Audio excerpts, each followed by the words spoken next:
Halo guys, kembali lagi di channel MGR. Jadi di tangan aku ini ada Poco M4 Pro. Jadi di video kali ini aku akan review Poco M4 Pro di tahun 2023 ini.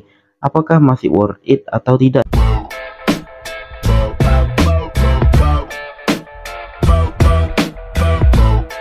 Jadi di sini kita ke paket penjualannya dulu. Di sini pastinya paket penjualannya itu lengkap ya. Ada charger bawaan 33 watt dan ada screen protector yang langsung terpasang di HP-nya. Juga ada stiker-stiker Poco, ada buku panduan dan ada kata sambutan dari Bung Andi. Sebenarnya juga ada softcase bawaan, cuman karena ya lagi-lagi aku beli HP ini second dan kebetulan orangnya itu nggak ada atau hilang ya katanya kemarin softcase bawaannya guys. Jadi ya nggak apa-apa lah karena aku cuman beli di harga 2,1 juta guys, dengan kondisi yang pastinya masih sangat mentah ya guys. Di sini aku dapetin HP ini dengan garansi yang masih panjang banget, yaitu 14 bulan ya, karena orangnya baru pakai itu 1 bulan guys.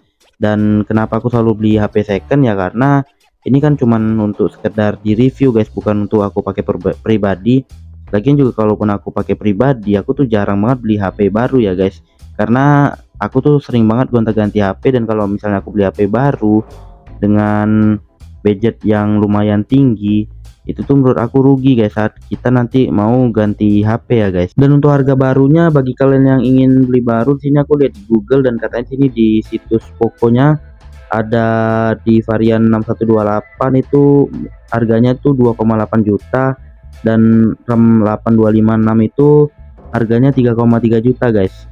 Untuk dimensinya di sini memiliki tinggi 160 cm, lebarnya 74 cm dan ketebalan itu 8,1 mm. Dan di sini untuk beratnya itu 179,5 gram guys. Dan HP ini sebenarnya menurut aku cukup tipis dan ringan untuk dibawa-bawa ya. Dan misalnya main HP sambil tiduran dan nggak sengaja kejatuhan di muka, itu jadi nggak terlalu sakit ya guys. Nah untuk segi desain di sini aku ya jujur aja aku suka ya guys ya, dibandingkan dengan Poco M3 yang kayak batu bata. Ini nih ya jelas ya memang upgrade banget ya guys ya desainnya. Dan Poco M3 juga itu dulu kan memang gak sebagus Poco M4 guys.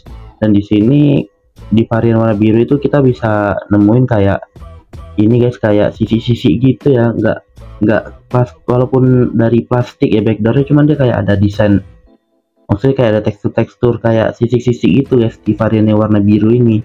Cuman kalau yang di warna hitam itu nggak ada ya guys ya, dia kayak plastik biasa aja gitu dan beda sama yang warna biru ini guys. Dan untuk bagian kotak kamera yang besar ini ya aku sih nggak ada masalah ya, dan menurut aku malah bagus karena kayak desainnya tuh kayak gak ada ngikut-ngikutin HP lain gitu guys, yang hampir sama semua gitu ya, ada ciri khasnya tersendiri gitu guys, nggak kayak Redmi Note 12 Pro 5G yang mirip Realme C35 guys. Oke, untuk di sisi kanan di sini ada tombol volume up and down, dan seperti biasa guys tombol power yang merangkap sebagai sidik jari ya. Ya emang HP Poco tuh semua rata-rata sidik jarinya itu di samping guys, di tombol power ya. Yang di sidik jari di layar tuh setahu aku tuh cuman Poco F2 Pro loh guys, setahu aku cuman Poco F2 Pro cuman satu itu. Bahkan Poco F4 GT dan F5 F5 itu juga masih pakai sidik jari di samping guys, walaupun harganya yang untuk Poco F4 GT itu udah lumayan tinggi ya guys untuk sekelas harga Poco. Dan untuk sisi kiri di sini hanya ada slot SIM ya guys, nggak ada apa-apa lagi di sisi kiri. Di sisi bawah di sini ada lubang speaker dan USB Type C, dan ada juga lubang mikrofon guys. Di sisi atas di sini ada iPhone jack, lubang speaker lagi ya, speakernya di sini stereo, dan ada infrared blaster untuk jadi remote guys. Untuk layarnya di sini menggunakan layar AMOLED berukuran 6,43 inci dengan refresh rate 90 Hz maksimal. Dan untuk kamera depannya di sini menggunakan punch hole dan bukan poni-ponian lagi guys. Ya kalau untuk layarnya sih udah bagus banget ya guys ya, menurut aku di sini udah terang, gak ada touch delay, dan warnanya juga udah bagus guys. Dan kalau kita uji ke sinar matahari yang terik guys, ini sih masih kelihatan ya guys ya, tapi kalau brightnessnya itu harus full guys, kalau enggak dia agak kurang kelihatan ya. Dan kalau misalnya kita brightness kita fullin gini itu sih ya kelihatan banget guys, masih kayak normal gitu.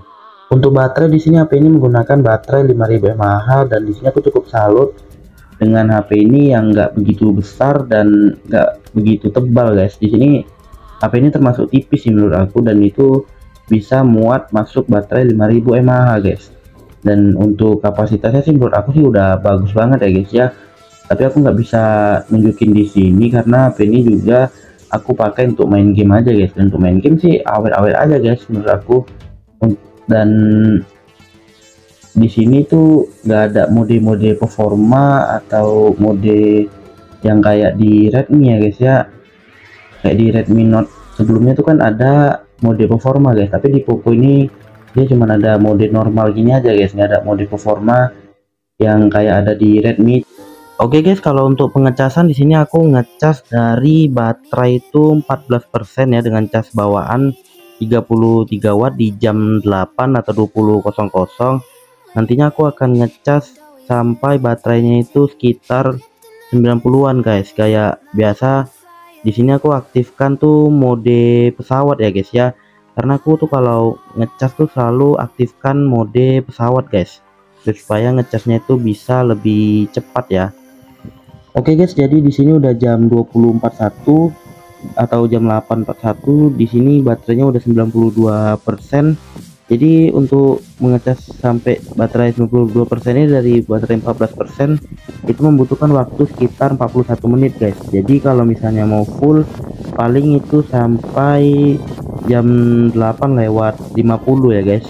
Poco M4 Pro menggunakan MIUI 1305 dengan berbasis Android 12, dan di sini punya aku yang varian 6128 ya guys ya. Dan chipsetnya menggunakan Helio G96 guys. Dan Helio G96 ini juga dipakai di HP Redmi Note 11 Pro 4G ya guys. Untuk performanya di sini aku nggak bikin video-video terpisah kayak sebelumnya. Jadi di sini langsung aja guys. Di Antutu 10 di sini aku mendapatkan skor sekitar 380 ribuan. Ya kalau di Antutu 9 ini mungkin sekitar 320 atau 330-an lah. Ya masalahnya tuh aku nggak ada aplikasi Antutu 9 guys. Yang ada di Google tuh cuma Antutu 10 ini, dan aku udah cari-cari kemana-mana aplikasi Antutu 9 dan itu nggak nemu-nemu ya guys ya. Bagi kalian yang tahu mungkin bisa sharing-sharing di kolom komentar. Dan lagi-lagi aku nemuin masalah saat pengujian itu aku harus disuruh unduh Antutu 3D Lite guys, nggak bisa langsung ke yang 3D biasa. Ya lupakan soal Antutu, mending langsung ke tes main game aja. Di sini Mobile Legend itu dapat grafis ultra, tapi sayang refresh rate-nya itu masih tinggi doang ya guys ya. Ya untuk main sih ya untuk Mobile Legend udah pasti lancar ya kan, nggak ada patah-patah. Tapi aku saranin gak usah pakai grafik rata kanan lah, ya mending pakai grafik yang menyesuaikan aja. Percuma main satu game kalau panas kan nggak enak juga ya kan.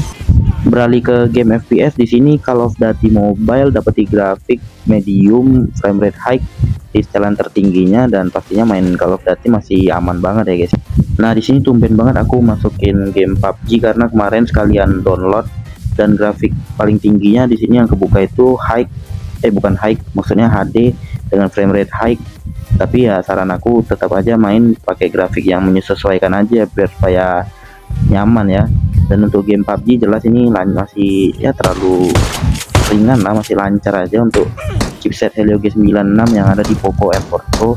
Tapi ya tetap aja main dengan grafik yang menyesuaikan aja guys, nggak usah dipaksa-paksa banget ke rata kanan. Bukannya nggak bisa, cuman nanti kalau main durasi gamenya mungkin agak lebih bentar. Tapi kalau misalnya main segame atau 2 game doang mungkin masih aman ya. Cuman kalau yang untuk push rank banget itu mendingan grafiknya menyesuaikan aja guys. Nah kalau untuk game Free Fire Burik Max ini aku main di rata kanan. Cuman kalau misalnya Free Fire ini guys, kalau udah HP-nya udah hangat dikit aja itu biasanya tuh udah ngeframe guys, karena ini Free Fire Max yang gamenya itu beratnya itu di atas Genshin Impact ya guys ya.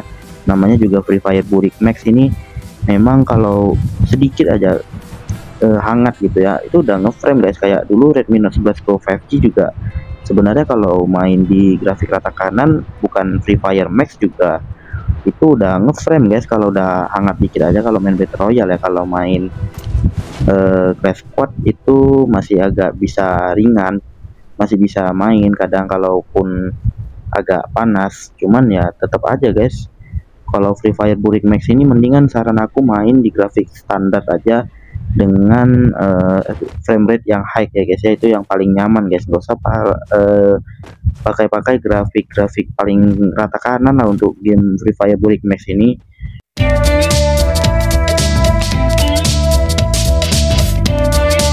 Untuk emulator di sini kita pertama pastinya ke Aider SX2. Di sini untuk emulator Aider SX2 di sini aku menggunakan resolusi 1,25 dan render GPU itu menyesuai game guys. Kadang OpenGL, kadang Vulkan ya guys ya.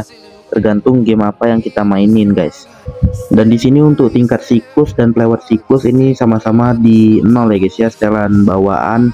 Dan yang pertama di sini adalah aku langsung main game yang menurut aku paling berat di emulator Aider SX2, yaitu adalah Dragon Ball Z Budokai ya guys ya. Kenapa di sini paling berat? Karena di sini bukan tergantung size ya.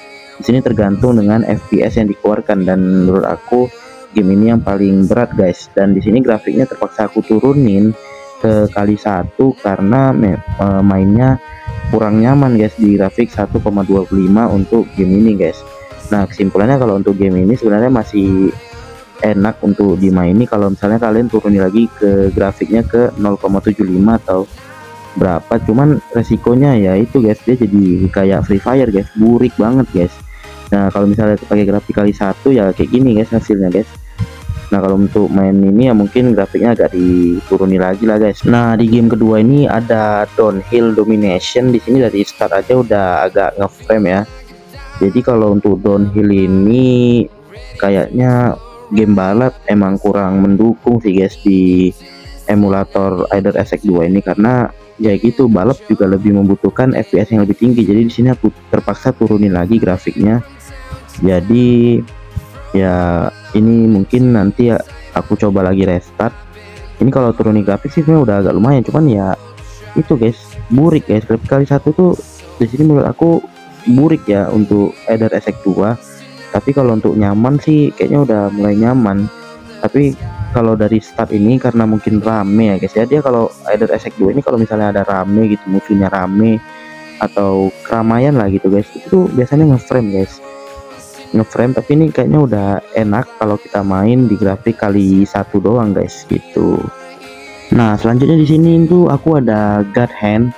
Nah, malahan God Hand ini kayaknya lebih enak ya guys ya, lebih nyaman. Tapi di sini grafiknya harus fullkan biar lebih enak guys. Nah, kalau untuk God Hand ini kayaknya, padahal kalau dibilang FPS ya, God Hand ini menurut aku sih lebih membutuhkan FPS yang tinggi ya guys ya, karena kan God Hand ini sangat mengandalkan kecepatan tangan kita guys. Tapi God Hand ini lancar banget loh guys, mainnya kayak smooth banget guys kalau game ini. Nggak kayak game berantem yang awal tadi ya, Dragon Ball Z Budokai. Tapi kalau emang segi efek sih emang itu lebih gede ya guys ya, dengan ngeden-ngedennya gitu kan, maksudnya kiblasnya ngumpuli ki-nya kan.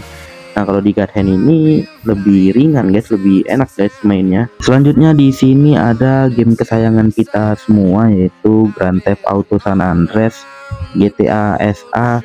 Di sini aku grafiknya menggunakan OpenGL aja biar supaya lebih terang, karena kalau Vulkan ya kadang klip ya guys ya. Dengan grafik 1,25 ini masih lancar banget ya guys ya, karena emang game GTA ini ya gitu guys, nggak terlalu membutuhkan frame rate yang tinggi, FPS yang tinggi, ya main santai aja gitu. Padahal kalau dari segi size ini, size nya tuh jauh lebih besar ya guys ya, sekitar 4,5 GB yang udah diekstrak di ISO. Dan untuk main ini lancar banget guys, GTA nggak ada ngeframe sama sekali, nggak ada patah-patah.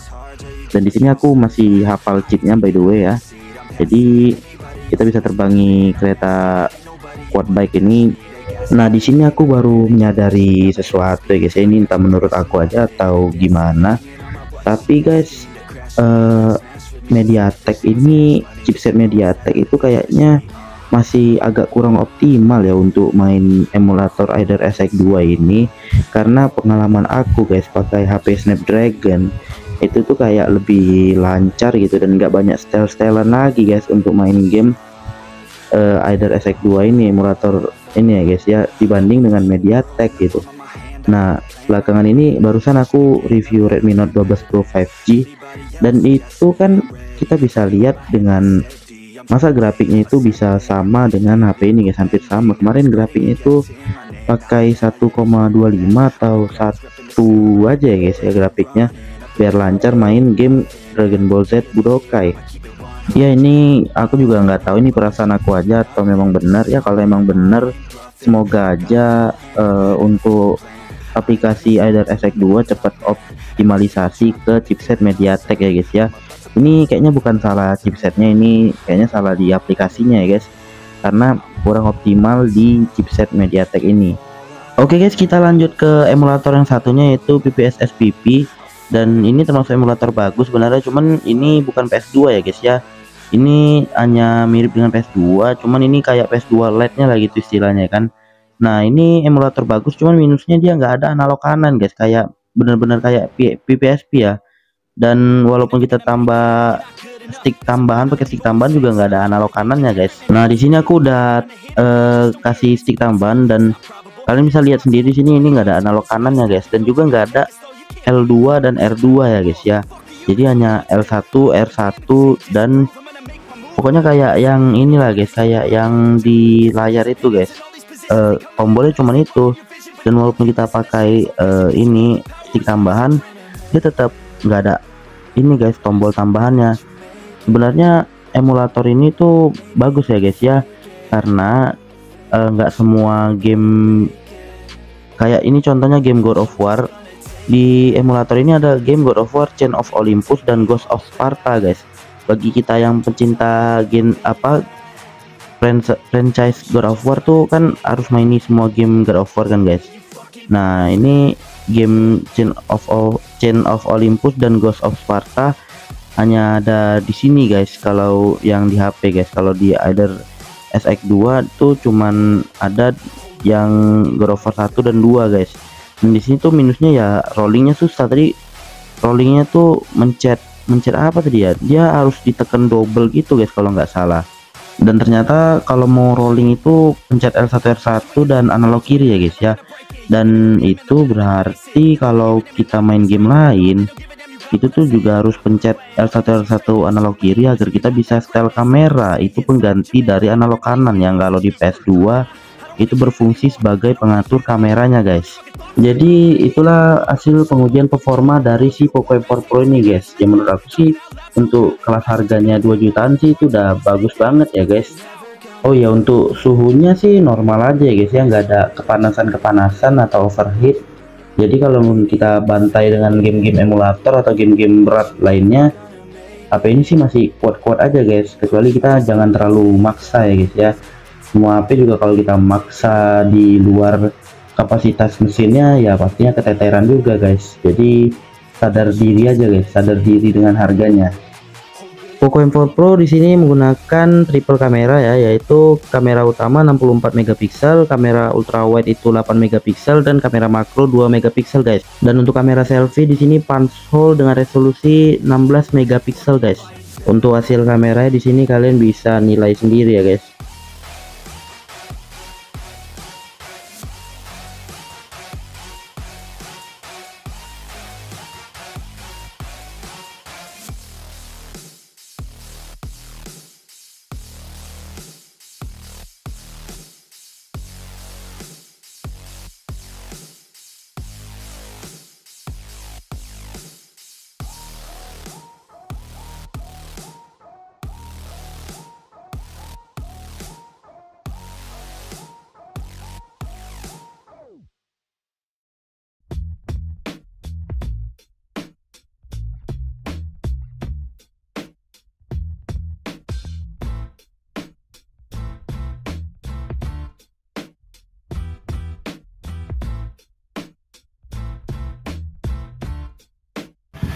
Oke guys, ini adalah hasil perekaman video dari Poco M4 Pro. Di sini aku ngerekam 1080p 60 fps. Di sini kebetulan aku lagi ada di Brastagi.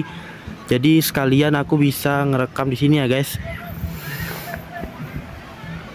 Oke, di sini kita lihat untuk stabilisasinya ya lumayan bagus sih.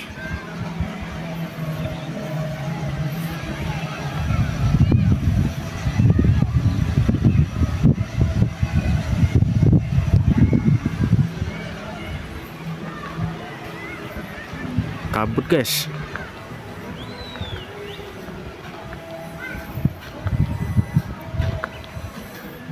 Nanti malam aku akan ngerekam di sini lagi. Dan itu adik aku. Teng.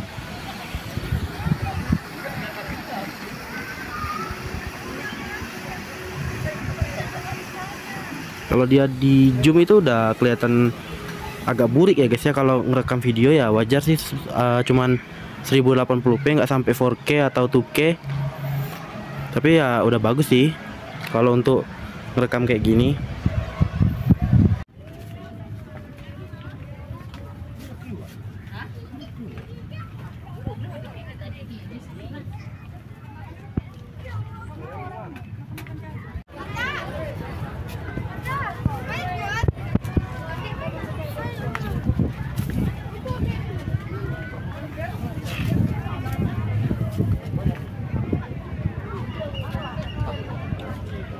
Untuk kamera depannya bisa ngerekam di 1080p 30 fps, tapi tidak bisa ngatur ini ya guys, ukuran ya guys ya. Jadi cuman bisa mentok di ini ukuran 9:16 atau berapa aku nggak tahu.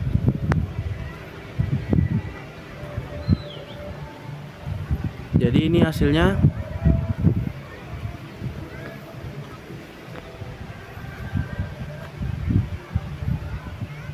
Kalau dalam cahaya bagus sih ya bagus-bagus aja guys. Detailnya masih kelihatan jelas, nggak ada noise. Oh, di situ ada kabut guys.